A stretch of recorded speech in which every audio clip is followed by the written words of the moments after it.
depan nggak berdiri. Boleh nggak saya minta semuanya berdiri ya? Boleh. Supaya semangat semua ya. Semangat pagi! Luar biasa, dahsyat, fantastis. Yes, yes, yes.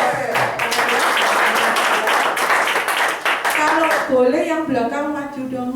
Saya nggak muncrat kok, janji dong. Boleh. Boleh ya? Boleh.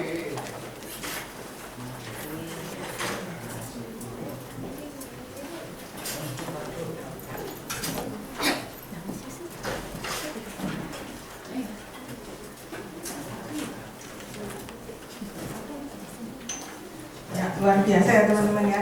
Sebelumnya saya ucapkan terima kasih buat Kanho ya, Pak Kanho yang sudah mengundang saya untuk sharing di tempat ini. Ya, sebenarnya apa ya, saya bingung juga gitu disuruh ngisi sales klinik ini karena saya nggak pernah ya, ini pertama kali ya. Semoga apa yang saya sharingkan ini tidak mengecewakan ya teman-teman ya. Nah, mungkin ada yang belum pernah mengenal saya sebelumnya, belum pernah dengar saya. Yang belum pernah mendengar sharing saya sebelumnya, kok ya lumayan banyak ya. Iya, banyak sekali. Saya sharing sedikit aja ya background ya. Jadi background saya pengusaha boneka ya di Pasar Turi teman-teman. Jadi kenapa saya mau bergabung di Prudential itu karena saya awalnya CC saya yang bergabung di Prudential teman-teman. Jadi kakak saya Erlina Gunawan, pemilik kantor di agency, itu dia bergabung di Prudential tahun 2005 ya. Pada saat dia bergabung pertama kali, saya termasuk nasabah kedua yang mau ngambil polis dia. Sebelumnya kerjaan saya suka ngusiri agen asuransi teman-teman ya. Jadi saya punya toko di Pasar Turi. Toko saya termasuk besar di Pasar Turi. Jadi setiap kali ada agen asuransi yang datang nawarin, selalu saya usir teman-teman. Akhirnya sekarang ini saya kualat jadi agen ya. Jadi buat teman-teman yang sering diusir mungkin sama nasabah-nasabahnya, tidak perlu khawatir, doain aja supaya dia bisa jadi agen Anda. Setuju nggak teman-teman? Setuju ya. Pokoknya nggak usah dianggap, jangan masukin hati ya. Nah, kenapa saya mau terima CC saya waktu presentasi ke saya? Karena dia CC saya sendiri dan saya percaya sama dia sehingga saya mau mengambil polis asuransi di dia, gitu ya. Nah, waktu CC saya join asuransi, saya ini sok pahlawan gitu ya. Wah Cek, nanti kamu tak kenalin gitu ya. Ternyata benar teman-teman. Ya, jadi saya kenalin, dah depan aja, dah. Gak muncrat. Nah, jadi saya nggak, teman-teman, saya pokoknya CC saya nawari apa, saya nurut, saya langsung ngambil ya. Saya percaya aja sama dia. Bahkan saya mereferensikan saudara-saudara saya, teman-teman saya itu ke CC saya. Jadi waktu CC saya join 2005, dia dalam setengah tahun aja dia langsung dapat promosi unit manager dan Star Club Tokyo waktu itu ya. Nah, waktu itu di bulan Desember itu ada acara namanya mini Grand BOP teman-teman, diadakan oleh Prudential di Hotel Majapahit. Waktu itu yang memberikan testimoni itu Pak Suramin, kemudian Dr. Ivan Suryanata, kebetulan mereka berdua senior ya, dan terakhir adalah CC saya yang ketiga, karena CC saya ini pendatang baru yang langsung melejit gitu. Nah, waktu CC saya memberikan testimoni di akhir acara, saya kan diundang waktu itu ya, saya datang, terus kemudian ada audiens yang tanya, Bu, income-nya kalau boleh tahu sekarang berapa gitu. Nah, waktu itu CC saya bilang, oh income saya sekitar 6 juta. Jadi dalam hati saya di belakang tuh, wih saknoi gitu, kok cuma 6 juta gitu. Karena saat itu income saya di toko, dari penghasilan di toko sekitar 80, 90, bahkan bisa 100 juta per bulan kalau kondisi rame teman-teman. Jadi saya merasa kasihan sekali, jauh banget gitu ya. Saya dalam hati di belakang, nanti tak cari nol lagi. Saya berpikir gitu. Terus kemudian beneran teman-teman, saya hampiri dia waktu selesai acara, terus saya bilang, Cek, 6 juta Cek, sakno Cek, tak cari nol lagi Cek gitu. Tapi saya benar-benar menepati janji saya, dan saya cari, saya prospek, saya kasih ke dia. Waktu itu CC saya sempat mengajak 5 leadernya Pak Harijono. Waktu itu Pak Harijono berusaha untuk merekrut saya, tapi saya dalam hati berpikir, gendeng wong aku bos, ngapain aku jadi agent gitu ya. Pak, iku lah pengangguran, Cece, ku cocok, tak bilang gitu, soalnya dia kan gak ada kerjaan, gak apa-apa rekrutin jadi agent. Saya berpikir kayak gitu teman-teman, masih sombong ya. Itu pertama kali, tahun pertama. Tahun kedua, Cece saya mulai berubah, saya lihat penampilannya udah lebih oke. Sebelumnya suka beli tas KW sama saya di Pasar Atom, sekarang udah berani beli tas, waktu itu LV Speedy ya, harga 4,8 juta. 2006 harga segitu tuh lumayan oke gitu ya. Saya merasa, wih saya ini punya duit tapi saya kok nggak bisa, maksudnya mau beli barang mahal itu buat apa? Mau pamer ke siapa? Kalau saya Senin sampai Minggu saya jaga toko di Pasar Turi, ngapain saya mau pamer ke siapa gitu ya. Terus akhirnya Cece saya mulai suka traktir kita makan gitu, traktir. Nah waktu dia traktir kita, saya tanya, waktu itu sudah 1 tahun ya teman-teman, sudah 2006. Saya tanya, berapa income-mu sekarang di Prudential? Dia bilang sekitar 14 gitu. Saya dalam hati gini, oh 14, ya nanti tak cari lagi ya gitu. Sudah beda ya nadanya. Nanti tak cari lagi. Memang benar, saya sama Cece saya sampai keliling sampai ke saudara-saudara mama saya. Jadi saya sama Cece saya itu sepupu ya. Jadi sepupu dari papa, terus saya ngajak Cece saya keliling ke daerah Situbondo, Bondowoso, karena memang mama saya orang daerah sana. Saya prospek ke saudara-saudara dan dapat closingan, memang benar-benar teman-teman. Nah, habis itu 1 tahun berjalan, tahun 2007, saya melihat perubahan yang lebih lagi, peningkatan di Cece saya. Waktu itu dia sudah berani beli mobil sendiri, beli Mercy waktu itu, walaupun Mercy-nya second. Harganya masih sekitar cuma 200-an teman-teman. Second, tahunnya kuno sekali, tapi bagi saya wow banget gitu ya, dia bisa beli Mercy waktu itu.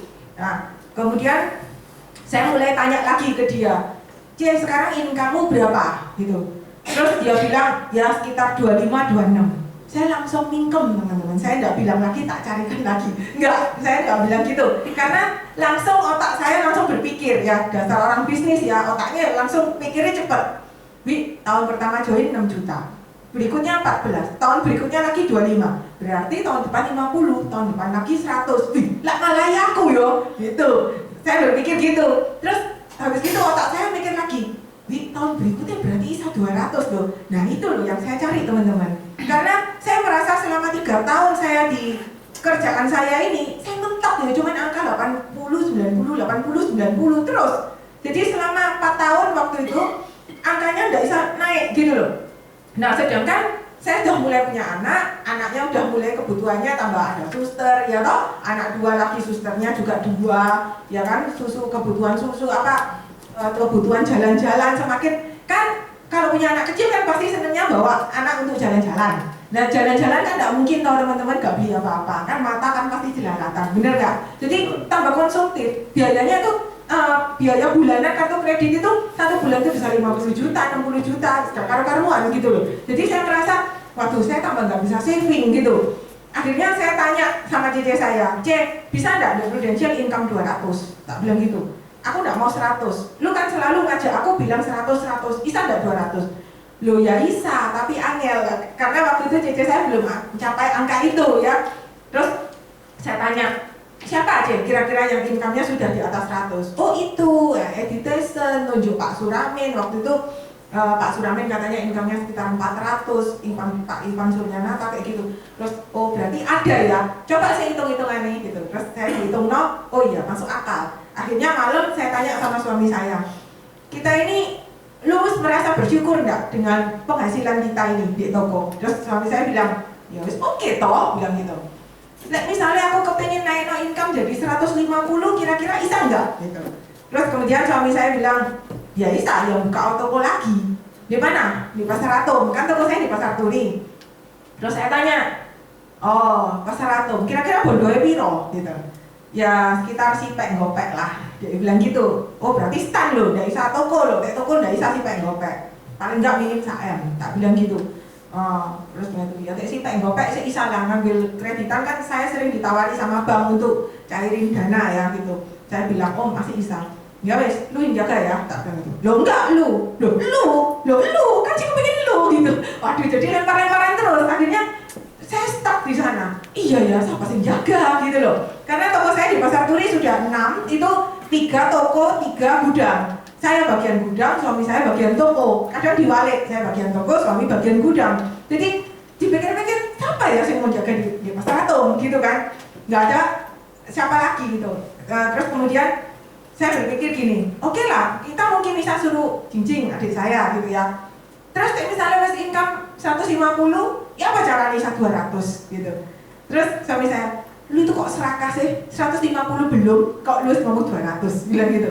Terus berarti saya tidak menemukan solusi gitu teman-teman. Nah, saya melihat Prudential ini bisa memberikan jawaban, saya kepingin punya income di atas 100 juta gitu loh. Nah, akhirnya saya memutuskan saya bergabung di Prudential teman-teman ya. Jadi pada saat saya bergabung di Prudential, saya tuh sudah, jadi gini loh, saya bergabung di Prudential bukan untuk coba-coba. Oh aku tak coba, saya aku di Prudential bisa income segini. Enggak teman-teman, saya bergabung di Prudential karena saya tahu hanya Prudential yang bisa mewujudkan impian saya untuk punya income. Jadi pada saat saya sudah memutuskan ya saya mau jadi agent, itu nggak ada lagi. Saya ditolak orang, aduh itu sudah langganan. Saya sampai belani pergi Jakarta, PP habis tiket berapa, habis gitu naik bajai, naik busway gitu ya, masuk di gang-gang sampai 4 hari, 5 hari tidak ada closingan satu pun saya ditolak. Saya tidak nangis, malah ketawa, tak bikin ketawa, gila ya gitu. Jadi saya merasa gila ya, jadi agent ini nggak gampang, tapi aku bilang I love it gitu ya, aku senang sekali gitu loh, karena saya waktu itu di toko tuh sudah merasa di atas angin gitu loh, maksudnya udah terlalu berlimpah gitu loh, sampai rasanya jadi orang itu cik sombongnya banget. Saya justru merasa kepingin sekali untuk mengenang masa-masa saya waktu berada di bawah gitu ya. Kan saya memulai usaha juga dari nol teman-teman ya. Saya buka toko dulu dari omset cuma 200.000 satu bulan. Itu saya bisa ngembangin terus dan dalam waktu cepat saya bisa mengembangkan sampai jadi supplier dan distributor terbesar untuk wilayah Indonesia Timur waktu itu teman-teman ya. Nah jadi kalau mau dengar lagi ceritanya, aduh terlalu panjang ya. Jadi ceritanya dulu itu saya kecil itu hidup dalam kemelaratan gitu. Jadi kenapa saya kok waktu di Bondoi ambil mama saya toko 1 itu saya bisa kerja sampai mengembangkan dari toko 1 sampai 6 karena saya takut melarat gitu ya. Saya mengenang kembali dulu masa-masa saya kecil sampai SMA sampai kuliah saya melarat banget gitu ya, sampai nggak pede punya pacar. Itu menjadi momok bagi saya sehingga membuat saya tuh aku harus kerja keras karena aku nggak mau melarat kayak dulu gitu ya. Jadi kenapa saya kok bisa sampai struggle sampai gedein toko, karena saya ngeri bayangin saya nggak mau melarat gitu. Nah akhirnya begitu saya join di Prudential, saya memulai, saya ditolak orang, saya nggak merasa kayak down. Karena apa? Ya itu proses, karena saya mengerti dan saya kan sudah menjalani sebelum di Prudential, saya sudah menjalani proses dari nggak punya sampai jadi kaya gitu ya, bukan kaya lah cek sombong ya, maksudnya punya lah, ya berkecukupan gitu lah, mau beli apa bisa, mau beli apapun bisa. Nah cuma permasalahan saya di waktu teman-teman ya. Jadi toko saya tuh saking raminya sampai saya tuh dalam setahun cuma bisa pergi ke luar negeri itu cuma waktu lebaran tok dan maksimal 5 hari. Padahal saya punya duit teman-teman, mau berangkat ke Eropa pun saya punya duit, tapi saya tidak punya waktu karena saya punya waktu cuma 5 hari. Begitu 5 hari saya pergi, itu aja ya, di hari ke-4, hari ke-5 itu pelanggan-pelanggan saya sudah SMS saya, Cik kapan buka toko, Cik kapan buka toko. Kalau misalnya saya bilang, oh buka toko hari Selasa, tahu nggak teman-teman, saya jam 8:30 datang ke toko, yang antri di depan tuh banyak, toko masih tutup itu sudah diantri, sampai seperti itu. Jadi saya merasa udah sombong sekali gitu loh ya. Bahkan saya dulu gila nih sekali gitu, maksudnya memandang rendah orang karena terlalu kayaknya wah saya hebat gitu ya, seakan-akan seperti itu. Jadi begitu saya di Prudential itu saya merasa wes gak apa-apa, ayo tak coba wes, maksudnya tak coba lagi untuk supaya saya belajar lebih rendah hati. Apalagi di Prudential kan banyak seminar-seminar, training yang terus mengajar karakter kita untuk lebih baik, always listening, always understanding gitu ya, belajar untuk mendengarkan. Itu saya nurut banget loh. Saya juga bersyukur ya, walaupun saya di atas angin gitu, tapi saya ini orang yang mau mengosongkan gelas dan mau belajar gitu ya. Saya juga mau nurut sama JJ saya juga mau dengerin apa yang disampaikan oleh speaker-speaker dan saya jalani gitu, seperti itu. Jadi saya belajar untuk merendah, saya belajar untuk memahami orang lain, saya belajar untuk mendengarkan orang bicara tanpa menyela. Wih, gak gampang itu teman-teman. Tapi bagi saya itu challenge buat diri saya untuk mengalahkan ego saya gitu ya. Jadi saya merasa, wah aku senang di Prudential gitu ya. Karena saya merasa saya dibentuk, kayaknya tuh saya mau dibentuk lagi. Nggak nyangka ternyata teman-teman, waktu 3 bulan saya join Prudential, ternyata toko saya kebakar habis ya. Waktu kebakar habis itu saya bersyukur sekali karena 2 minggu sebelum toko terbakar itu saya ke gereja. Waktu itu pendetanya bilang gini, kalau kamu dikasih berkat sama Tuhan, kamu jangan genggam erat gitu. Karena kalau suatu saat Tuhan mau ambil berkat itu kembali, tanganmu akan terluka. Kalau Tuhan kasih berkat, ya udah kamu terima aja, tapi jangan terlalu erat. Kalau terlalu erat, nanti tanganmu terluka. Kalau kamu nggak terlalu erat, tanganmu nggak akan terluka. Saya bersyukur sekali. Jadi waktu toko saya 6 toko itu habis dengan barang yang masih di dalam toko semua, itu saya tuh cuma geleng-geleng kepala dan aku bilang gini, ayo wis Tuhan, aku mau dibawa kemana? I'm ready gitu ya. Aku siap wis. Tuhan, dulu saya juga dari nol, Tuhan bisa bikin saya sampai sekarang ini, saya nggak takut untuk mulai dari nol lagi. Ayo wis, kasih aku hikmat. Habis gini saya harus gimana? Apa yang harus saya lakukan? Gitu. Maksudnya ini mau dibawa kemana? Saya tuh harus apa? Pikiran saya tuh harus apa? Gitu ya. Jadi saya bersyukur banget karena Tuhan itu kalau ngasih kita pencobaan itu sebelumnya kita tuh sudah dikuatkan. Benar nggak teman-teman? Ya. Jadi nggak ada lagi loh ya teman-teman namanya ngalem gitu, ditolak orang, merasa baper gitu ya apa gitu. Nggak zaman gitu ya, nggak zaman banget gitu loh. Maksudnya teman-teman lihat tahu saya gitu ya.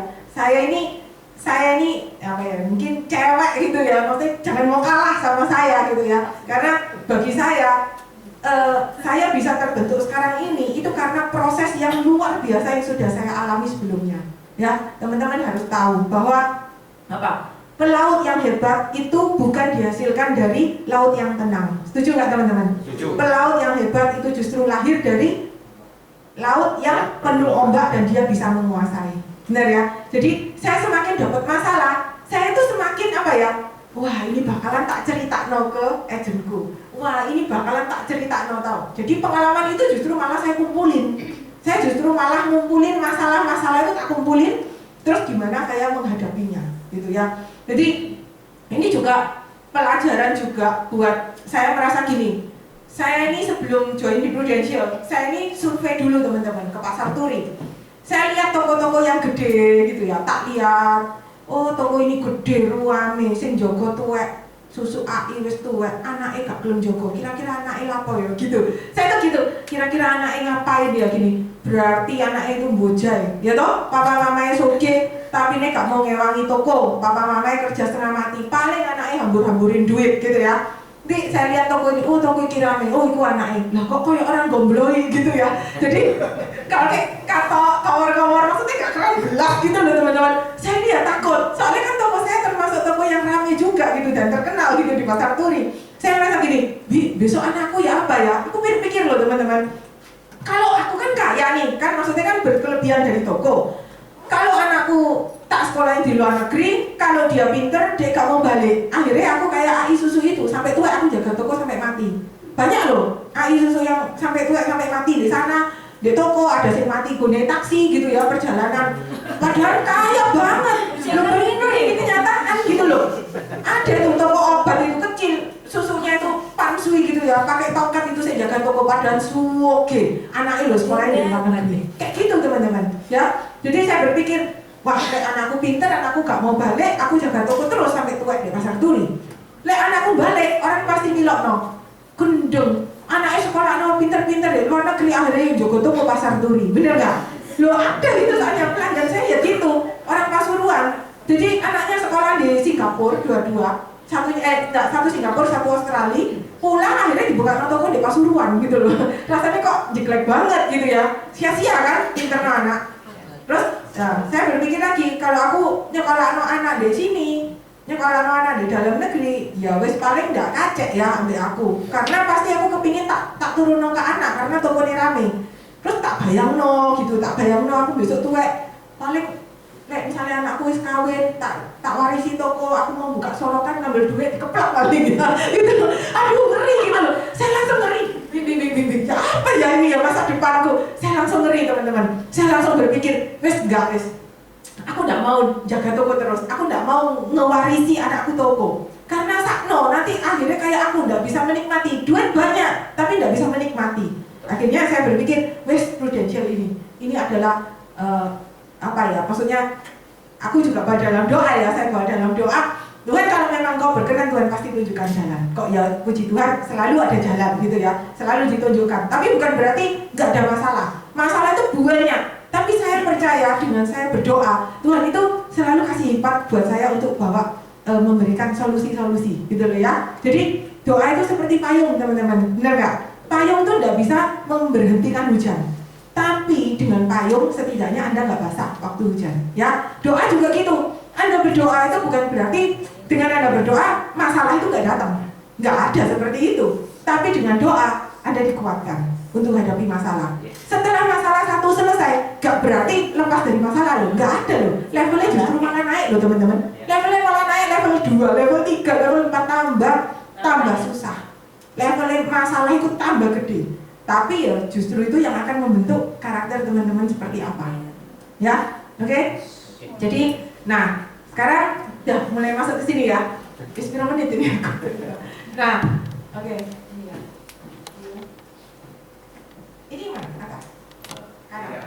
Oke. Nah, ini cuma sharing saya sebelumnya, saya lahir begini ya. Saya dulu waktu SMA teman-teman ya, gak sibuk belajar malah sibuk cari tahu ya apa caranya jadi orang kaya ya. Saya cari teman-teman saya yang naik Mercy gitu, saya deketi, saya pulang ke rumahnya, saya ngajak ngobrol orang tuanya untuk saya tahu bagaimana sih caranya jadi orang kaya. Ternyata dari sana saya banyak mendengar kisah mereka bahwa mereka pun juga apa ya, berjuang untuk kaya itu ada proses. Mereka juga bangkrut, mereka juga jatuh, tapi mereka bangkit lagi. Itu yang saya pelajari sehingga itu menancap di pikiran saya. Jadi saya lulus SMA, saya lulus kuliah, nilainya pas-pasan banget teman-teman ya, bukan lulus tapi lolos ya. Karena angkanya mepet banget gitu. Karena apa? Karena saya terlalu sibuk mikiri ya apa caranya jadi orang kaya gitu. Karena saya sudah prepare ya, mempersiapkan masa depan saya gitu. Nah, ini yang saya pelajari juga dari pengalaman saya selama ini ya. Saya merasa saya ini tidak punya kepintaran. Jadi saya menyadari saya memang nggak pinter ya. Beda sekali dengan Pak Kanho ya. Aduh, pintar sekali. Jadi kalau Pak Kanho itu sharing di kantor saya itu sampai apa ya? Sampai ngowo gitu. Oh no, ya orang pinter kayak gini ya gitu. Kok bisa bikin materi? Aku tidak bisa loh. Aku pernah belajar.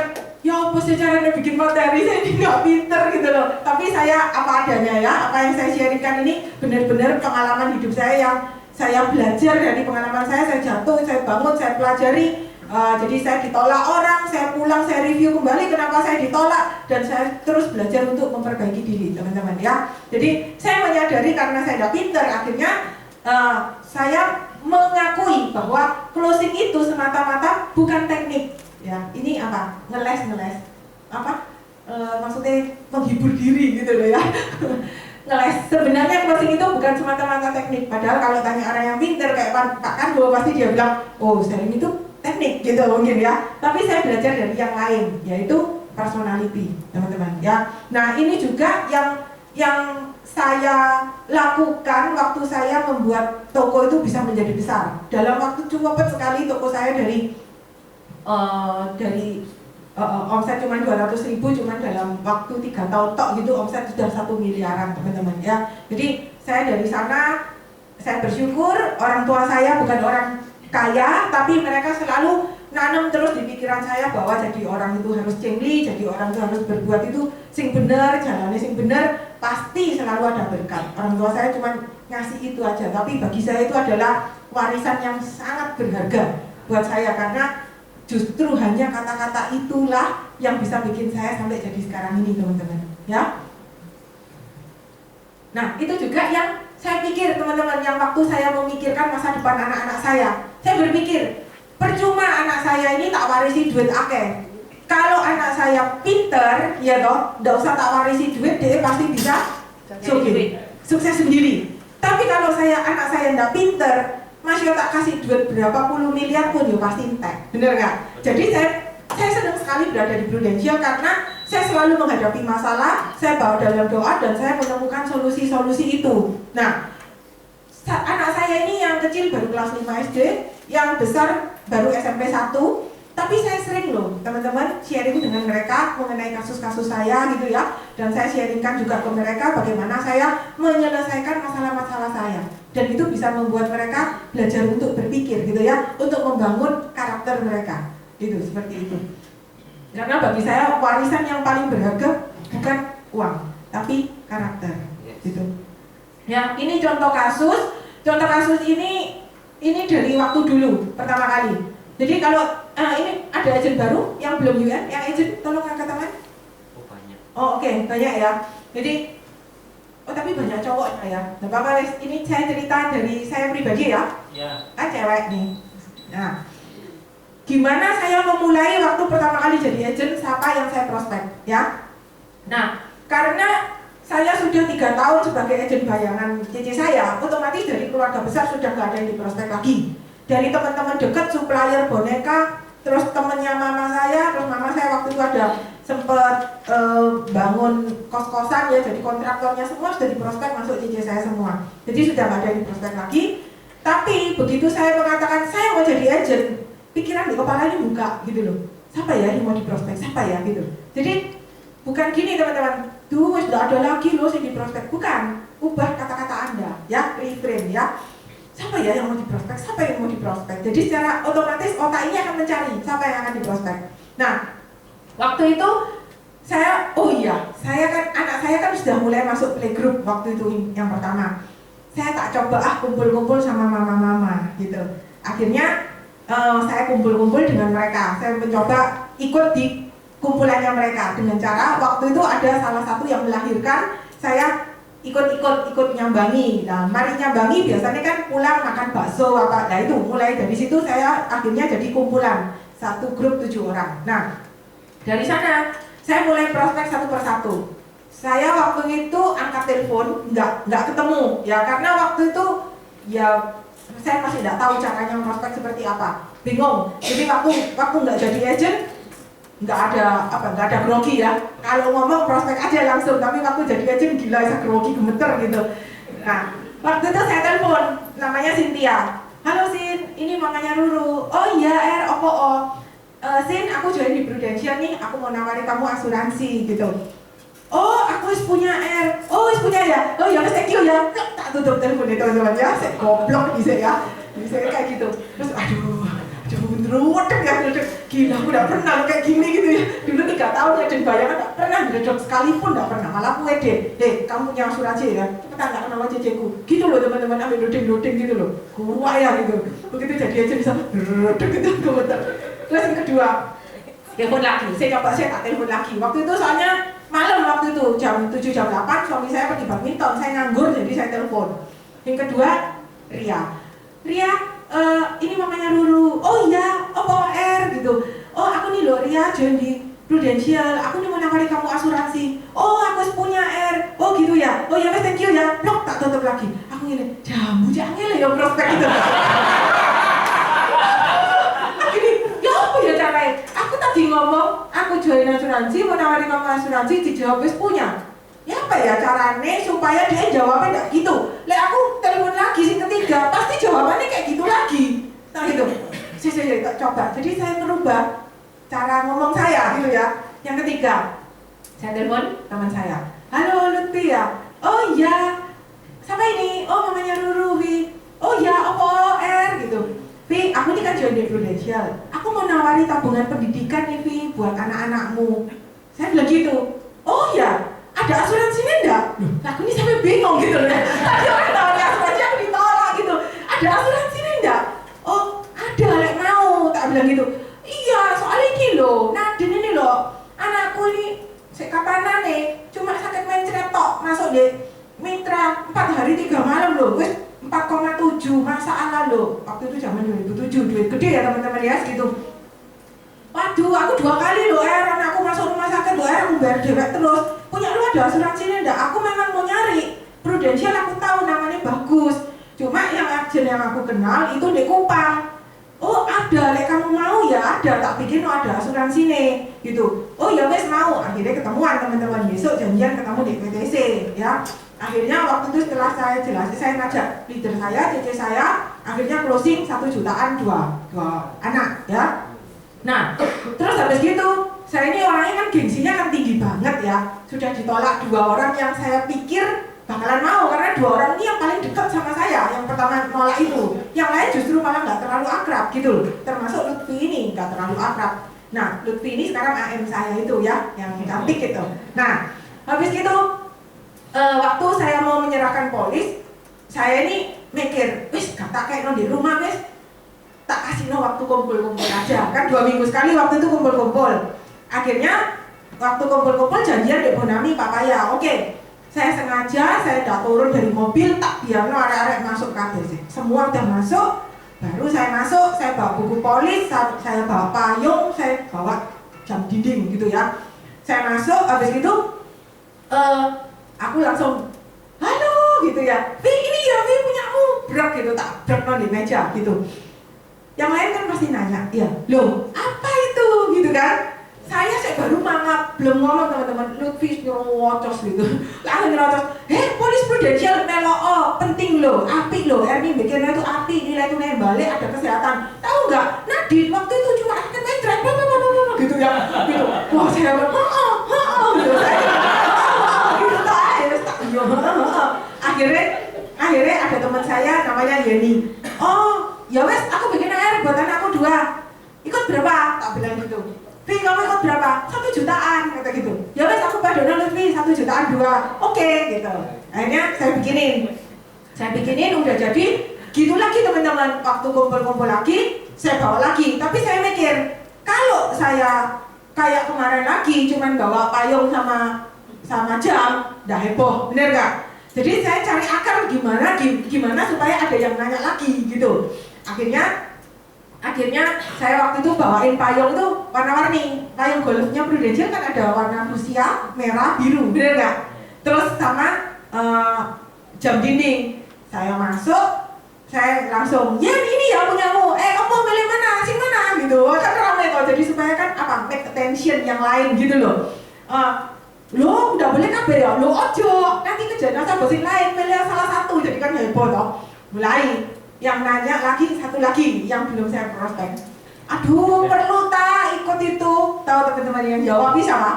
2, ya? Ini sama Lutfi itu perlu. Iya, api kok memang kok ini bikin bagus kok nilai balik gini ada proteksi kesehatan. Ya wes lah, aku ikut gitu. Akhirnya ikut 1.500.000 sama anaknya 2, 750. Habis gitu, saya mau lagi. Aduh, iki berhasil gak ya yang ketiga kali dalam kondisi yang sama. Wes tak bikin yang lain. Mulai saya bawa Moe Prudential, tak bawai travel bag gitu ya, payung. Jadi tak bikin kayak pasar lagi, tambah heboh lagi gitu loh. Ayo milih lo milih kabeh lo ojo gitu ya. Terus pokoknya heboh. Ternyata teman-teman, yang 2 yang nolak saya itu mulai. Yang pertama itu ngomong, kapan kamu ada waktu ke rumahku lihat no polisi bojoku yang Prudential. Oh iya boleh. Kamu hari ini ada waktu nggak? Besok lusa ya. Sombong teman-teman ya. Jadi saya tak bales kok gitu. Padahal saya nggak ada acara, tapi saya mau besok lusa ya. Tak bilang gitu. Aku soalnya sibuk. Ini ada meeting pagi ini ketemu nasabah. Padahal dia enggak. Gitu. Akhirnya saya pergi rumahnya, ternyata benar polisnya suaminya memang Prudential teman-teman, tapi cuma 300.000. Kamu tok lagi, istrinya belum, anaknya belum. Akhirnya dari yang Cynthia itu saya closing 1 juta untuk suaminya, 1,5 untuk istrinya. Karena suaminya kan sudah punya ya 300, terus anaknya 500. Terus habis gitu, waktu yang Cynthia bilang nanti ke rumahku, itu yang Ria yang kedua yang nolak itu juga bilang, kamu juga pergi rumahku lihat no polisnya anakku gitu. Ternyata polisnya anaknya itu Aksa cuma tabungan investasi aja gitu ya. Jadi dia nggak punya polisi sama sekali, dan setelah itu saya closing juga yang Ria itu satu keluarga bahkan sampai ke mamanya juga ya. Jadi itu awal pertama saya bergabung di Prudential, bagaimana prosesnya. Jadi teman-teman belajarlah untuk kreatif gitu ya, belajarlah untuk be different gitu loh. Jangan biasa-biasa aja. Jadi buatlah yang heboh gimana supaya make attention orang lain gitu ya. Oke, nah ini ada contoh kasus juga. Saya waktu itu kepingin sekali merospek teman saya di Pasar Turi gitu ya. Saya ini terlalu jaim sehingga saya tidak pernah merospek teman-teman saya, bahkan merospek canvassing pun sampai sekarang saya tidak pernah ya. Saya sangat salut dengan Pak Antonio, luar biasa dia kalau canvassing ya. Saya sampai aduh ya apa ya caranya canvassing. Bahkan Ronaldo, tahu Ronaldo? Nggak pernah sih. Cik, aku mau belajar Cik cara canvassing. Langsung tak sadar aku. Gendeng referensimu kan entek kok canvassing. Belajar habisin dulu referensimu. Terus gak usah aneh-aneh malah bikin kamu down, kalau bilang gitu. Bener gak kan tadi ya? Kalau ada referensi ya kerjain dulu referensi. Ngapain kok harus canvassing kalau memang nggak ada barusan canvassing? Atau kamu canvassing untuk melatih mental, untuk ngajari timmu, nggak apa-apa. Tapi kamu jangan sekarang waktumu kamu habiskan untuk canvassing. Ronaldo itu ya tunjukin saya BB-nya itu sampai gini. Rek, katanya mau ke rumah Cece, kapan kok nggak datang-datang, tak tunggu. Ada lagi yang kayak gitu teman-teman, sampai kayak gitu. Dia saking nggak ada waktunya gitu ya. Nah, ini saya presentasi, saya berpikir, ya apa ya caranya prospek orang Pasar Turi, karena orang Pasar Turi itu punya keterbatasan waktu, ya. Dia itu sangat sibuk sekali. Jadi saya mencari cara, ya apa caranya deketi teman saya. Sebelumnya saya tanya dulu sama teman saya yang lain, itu hari itu umur piro ya, bilang gitu. Oh, dia umur 31. Oh ya wes, oke. Tak coba sih bikin proposal. Jadi saya sudah nyoba-nyoba dulu teman-teman waktu itu bikin proposal. Nah, saya ini mencari cara ya apa cara prospek. Kalau aku ngomong aku mau nawari kamu tabungan Prudential, wis basi gitu ya. Saya harus mencoba cara yang lain gitu. Akhirnya waktu itu saya dapat hikmat. Saya presentasi gini. Saya kalau datang ke toko itu biasanya kan jam 8:30 gitu ya, jam 9. Nah, saya tahu toko dia bukanya pagi sekali jam 8. Saya belani datang pagi. Pura-pura lewat di depan tokonya gini. Begitu lewat, terus saya langsung, halo men, tak bilang gitu. Gila Cik Isu, kamu wis buka toko, aku biasa jam 9. Lah kamu ya jam 8 datang lah napo gitu. Oh, aku mau ke bank ini loh. Buka giro kurang duit, mau transfer, tak bilang gitu, tapi wes mari. Aku kaget lihat kamu lah kok wes buka toko, bilang gitu. Gila ya tokomu rame ya, saya bilang gitu. Tokomu rame ya, kamu kerja Cik Isu, jam 8 wes buka, kamu tutup jam piro? Ya jam 5, setengah 6 kata gitu. Wih gila aku jam 4 wes tutup, kamu jam 5, setengah 6. Terus ternyata dia nambahin teman-teman. Loh, aku itu malah pulang tuh udah langsung pulang yuk, kan saya panggilannya Yuyu ya. Udah langsung pulang yuk, aku ini saya pergi gudang, saya ngepak sampai kadang jam 9, jam 10. Wih, dalam hati saya yes terus no gitu ya. Terus memang sengaja itu yang saya gali gitu loh, supaya dia mengeluarkan kecapeannya dia gitu ya. Gondeng, lo minggu ya buka ya, aku minggu sekarang tutup loh, aku nggak mau buka. Oh, kan minggu 2 kan tambah gede. Iya, tapi anakku tambah gede lah. Terus apa sih bareng ya anakku pertama belajar ngomong aja aku nggak tahu, tiba-tiba sekarang harus ngomong. Anakku kapan belajar jalan, tiba-tiba sekarang harus lari. Nah terus ada waktu buat anak ya apa ya, aku minggu harus korban lah, terus sengaja tak tutup buat anak. Tapi pelanggan bakalan tahu kok, maksudnya kalau kamu minggu tutup dia bakalan datang nggak hari minggu, nggak bilang gitu. Wah aku udah bisa, aku tetap buka terus gitu ya. Jadi ya memang itulah yang saya hindari, makanya saya join di Prudential teman-teman. Karena orang-orang pebisnis itu keserakahannya itu terus makin meningkat gitu ya. Jadi saya bilang, kamu kerja kayak gini gak kesel tak? Senin sampai Minggu, jam 8 sampai jam 6, jam 10, iya jam 10. Gila lu gak kesel ya? Ya kesel yuk. Nah dari situ memang saya sengaja supaya dia mengeluarkan kekesalannya. Kalau orang digitu, badan ini ngomong itu sambil melok kesel nggak? Ikut kesel loh, ya. Kayaknya tak apa ya, tak hipnosis ya itu supaya dia ngomong kesel otomatis badannya juga ikut capek ya. Jadi saya tanya gini, kamu pernah mikir enggak kamu kerja capek terus kayak gini loh, mau seumur hidup apa suatu saat kamu pensiun? Tak bilang gitu. Terus dia ngomong, yo kepengennya yo pensiun ya, tapi yo nggak kepikir lah dia ngomong gitu. Oke, aku langsung ngeluarin kertas teman-teman ya, saya ngeluarin kertas, ngeluarin bolpen. Ayo kita coba hitung-hitungan ya, belum rame toh, langsung tak keluarin gitu loh. Jadi nggak kasih kesempatan dia bicara, langsung tak keluarin. Belum rame toh, coba ya kita hitung-hitungan. Sekarang kamu umur piro? Tanya gitu, 30. Oke, tak anggap 31, next birthday. Saya bilang gitu. Suatu saat kamu bakalan pensiun, tak gambar garis gitu ya. Kira-kira kamu pensiun umur piro? Mbo ya, gak kepikir, 60 be ya. Ojo 60 ketuaan, 55 soalnya tidak kamu biasa jalan-jalan, dengkul gak kuat, tak bilang gitu. Oh 55 ya? Iya, jadi dulu aja 55, pada saat kamu pensiun, mosok saya kamu pensiun tok gak megang duit. Kamu pensiun tok gak megang duit, akhirnya apa? Kamu di rumah nyetak remote terus lihat TV, buat apa? Pensiun tuh harus punya duit, harus jalan-jalan ke Cukok, ke Hongkong, ke Eropa, tak bilang gitu. Oh iya, belum kepikir yuk, katanya gitu. Oke, berarti kan pensiun harus punya duit, bener nggak? Ya, dia ngomong gitu. Punya duit piro? Mbo ya, waktu itu zaman sebenarnya ini bukan 2009 teman-teman, 2008 ya, 2008. Mbo ya, saen paling ya. Nah, saya kan masih belum belajar TFA ya waktu itu, jadi saya bilang, oke, tak anggap aja waktu pensiun kamu punya duit 2M, masuk akal nggak? Nah, bilang gitu. Dia ngomong, masuk akal. Ya wes, 2M. Ya. Sekarang coba lihat ya, 2M, kamu pensiun umur 55, berarti kamu butuh waktu 24 tahun. Tak ambil kalkulatornya, langsung tak hitung no. Setiap bulan kamu harus nabung 6.500.000. Nggak bisa enggak. Jadi begitu kamu nabung 6.500.000 per bulan, nggak boleh bolong. Pasti di usia 55 kamu punya duit 2M dan kamu pasti pensiun. Tak bilang gitu. Dia langsung ngomong, wih gedenya yuk 6,5, termasuk besar waktu itu. Nah makanya itu, sekarang kelihatan ya, misalnya kamu bisa 6,5 dan kamu kan tahu tujuanmu pensiun punya 2M, jadi kan kamu nabung 6,5 kan per bulan.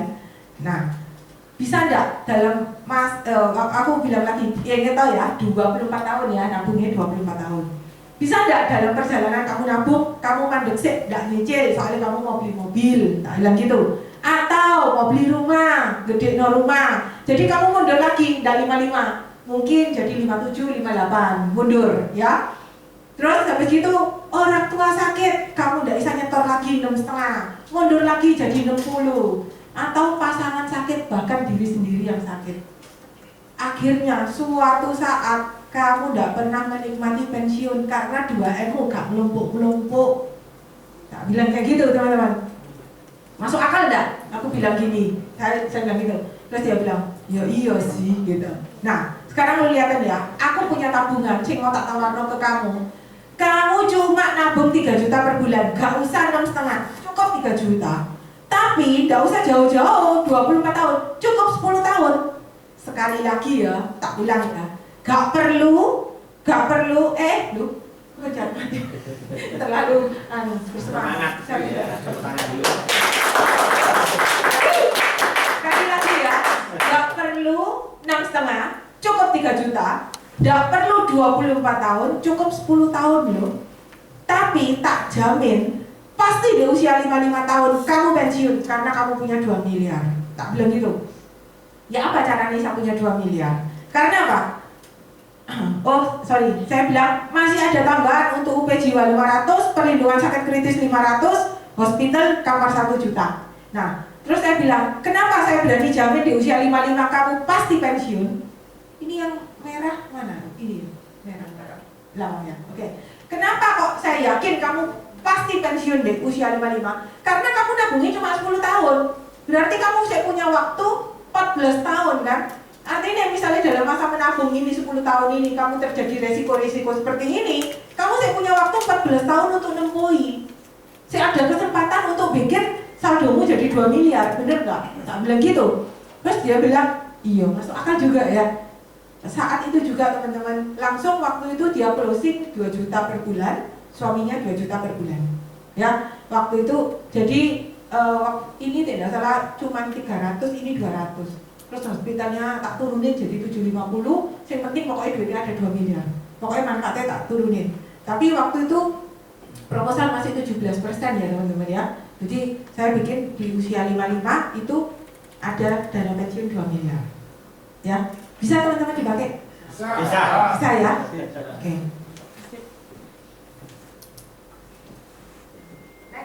Ya. Catat. Sudah.